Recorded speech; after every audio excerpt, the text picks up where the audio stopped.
সব সময় বলছি যে এই যে এসআইআরটা যেটা ইসি করছে এটা হচ্ছে পেছনের দরজা থেকে এনআরসি আনার চেষ্টা।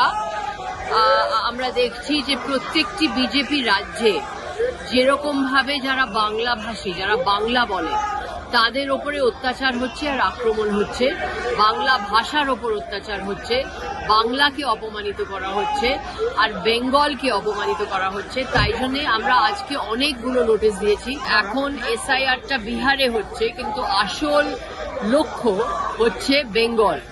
বেঙ্গলে বিজেপি জিততে পারছে না, 21 আর 24 হেরেছে। তাই জন্যই হাজার হাজার লোককে ভোটার তালিকা থেকে বাদ দেওয়ার জন্য এই চক্রান্তটা করা হয়েছে। বাংলাতে কথা বললেই বিজেপি বলছে যে সে নাকি বাংলাদেশি।